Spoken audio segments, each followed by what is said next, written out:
channel. I'm your host, Jared. We've got another race analysis for you. Today, I'm rocking solo, repping the teal kit.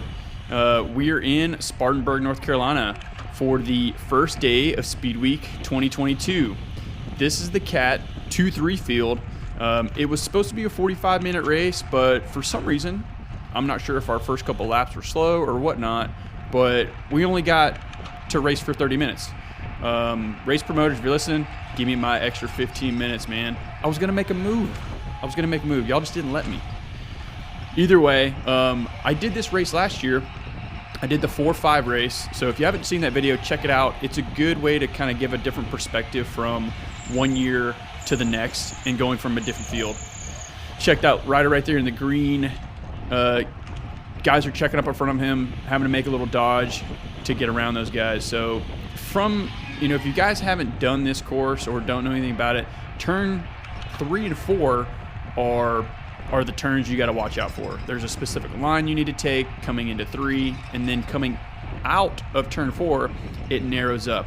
We'll dive into that a little bit further into the race, but we're going to jump ahead in the action. We're going to push on to 10 minutes in, and we've got, if you can see in front of me, we've got a Gigawatt guy in front of me. They brought 4 guys to this race, and so if you're familiar with our videos, you'll know that Aaron from Gigawatt is a breakaway artist, and he loves to do that. And so, we talked before the race, and I kind of told him, like, my main goal was to kind of just surf wheels in the back and let everybody use all their energy, do all the work, and then I was going to kind of make a late race, move for a sprint.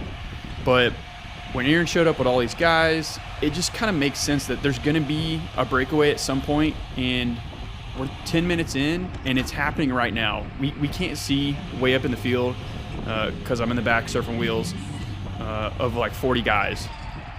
But it's going off right now, and it gets established with 3 riders.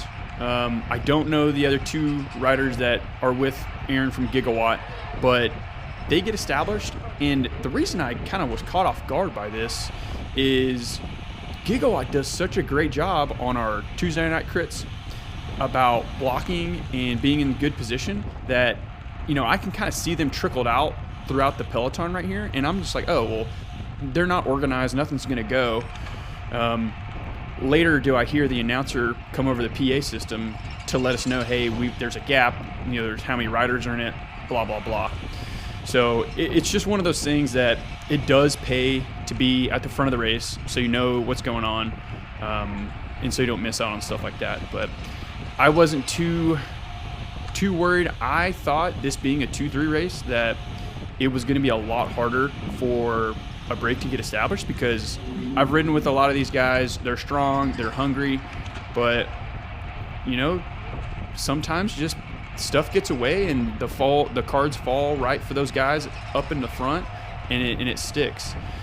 It's all good. After I realized there was a break, I just kind of settled in, continued playing my cards right, and kind of just getting ready for the rest of the ride, and trying not to do real punchy efforts, real surgy stuff. I was trying to eliminate that the entire time by taking clean lines and stuff. Pushing onwards, guys. We're now 20 minutes in. Well, the attacks start coming, and it's pretty evident that people are wanting to reel in that breakaway, and they've got like a 15-second gap, I believe, roughly. Well, we've just come across like a second full lap of giving it pretty good gas, and we're coming into turn 3 right here, and there's a specific line you got to take, and if you look directly in front to the left right here, you're going to see some bump in the elbows, right? Boom. Gigawatt rider shoves that little Hencappy rider out of the way, steals his lunch money, and we're punching into turn 4 and get ready for the crash, guys. It's a big pile up, and I'm all in it, dude. It was like 15 riders, guys, and there's broken carbon, bruises, stitches were had. It was wild. So we'll replay this in slow-mo for you. This is 50% slow-mo, so we'll roll it back to turn 3, get the elbow shove from Gigawatt, took that little Hencappy's rider's lunch money right there, and now, luckily for me, that kind of just slowed me up just a little bit, but there's a rider up in the front that's on the left side of the course and just takes a bad corner or doesn't have turning skills and washes everybody to the right here. And just look at all these dead bodies stuck up on the barriers right here. The people in these tents are going wild. They're loving it. It's such a good time. From the rear cam, check out this rider in the rear. He gets like bucked. He locks it up hard, and look at him. He's just riding the Bronco, and take a line from Fast and Furious, ejectocito cuz, and he just gets ejected off his bike. Ruthless crash. Luckily, I believe everybody is okay. No one had to go to the hospital, but there was shattered bikes. Stitches were had, like I said. I'm hyping up the crowd a little bit. Luckily, I'm okay too. I get on my bike, roll to the pit, and get the official to check on my bike. Real quick, guys, if you like what you're seeing, we're sacrificing our bodies out here for this content. Please share the video and subscribe. It really helps out the channel. One of the funniest parts right here is I was like, hey, check my bike out. Well, he just starts like kicking it. And I guess he's just like making sure like everything's straight, but I was just kind of laughing to myself. But pushing onwards, I'm still in the pit, but the leaders are coming by me right here, and I'm just now realizing how big of a gap they have and how big a gap they maintained. There they go, while there's been a crash and people are getting back in the race. So counting down the seconds right here, it's about a 15-second gap. And if you guys have ever come out of a pit and you're getting with the Peloton, you know you have to smash it out, because the official's not going to just give you a free ride back into the front of the race. You really have to do a hard effort to get back in. You see I'm getting gapped 700, 600 watts right here to get going. And on this backstretch right here, I have to get up to like over 30, 32 miles an hour to catch up to these guys and put in an effort. The whole time I'm like, tugging on my bars, doing some weird movements to try and check to make sure like nothing's loose or like nothing's gonna come apart when I send it into turn 3 right here.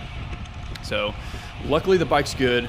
I kind of sacrificed my body to save my bike this time. I've crashed a couple different times, and the bike's taking a beating. But I'll put a link in the show notes for a secondary angle of the crash. It's a short little like 20-second video that a guy's posted. It's really cool. Just another perspective, so you guys can get a different angle and like some more insight on what the crash is going on. So, but look right here, these guys are coming out of the pit. I'm yelling at them to like go. One of those guys I race with all the time, and I'm just trying to let him know like, yo, like you have to smash it to get out of the pit to catch us. Look at him. Luckily, I think I helped him out hopefully a little bit by yelling at him and like putting a siren out to let them know to hurry up and get going. But that crash took out like 15 riders, and we kind of just settle in for the rest of the ride. So 10 minutes later now, we're coming up to 3 laps to go at the start finish line, and I've just been kind of doing my same thing, surfing wheels, keeping it smooth, trying not to put in crazy efforts, and just avoiding some of the more aggressive riders that that are out there just like taking weird lines or don't know how to corner. I was really surprised to see that in a 2-3 field.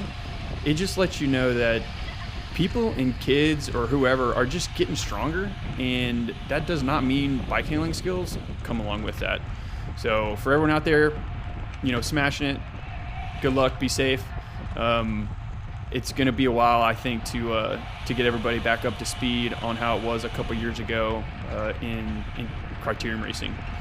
But either way, it's still fun. I love being like on the limiter the entire time and racing bikes.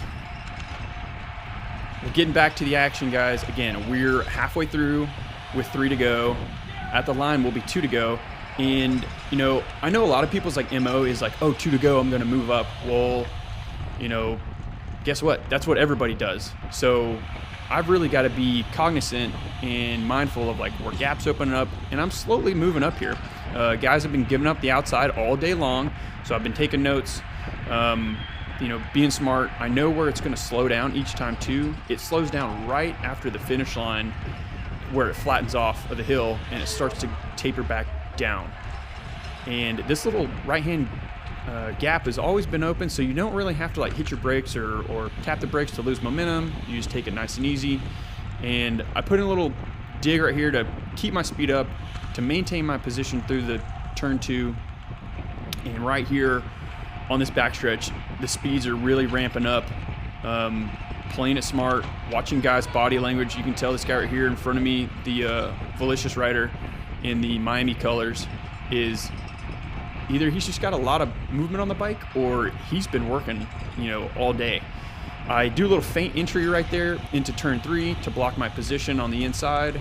It really helps make sure no one's gonna, dive bomb me or chop me, so I can carry all my speed. Oh my God, that guy in the green almost ate a barrier. It's late in the race. You've got to just send it, and you can't risk like losing momentum. So even when you see that, you can't check up. Unfortunately, that Valicious rider is created a little bit of a gap, or the guys up front just put in an attack, and I'm trying to be smooth. I'm trying not to lose my, use a ton of watch right here and really save it for the sprint. It's the last lap. I know it's going to be high paced. Again, there's 3 guys. The podium's gone. The 3 riders are off the front. We're not catching them, and so we're all racing for 4th. But, my wrist is hurting a little bit. My shoulder hit the deck. My face hit the deck. I think I'm like, you know what? I'm just going to play it smart, move up when I can, and just ride this bad boy home. We send it into turn 3, dodge all the manhole covers, and then slide into turn 4. Super smooth and fun, and then we rep out a sprint, whatever we got. I got a couple riders dropping off from their lead outs, and I ended up coming away with the P14, I believe, after checking the results. Nobody comes around me on the sprint, even though it was really close, and just, finish out the ride. So that's another one in the books, guys. Appreciate you watching. Be on the lookout for some more videos. Catch you in the next one.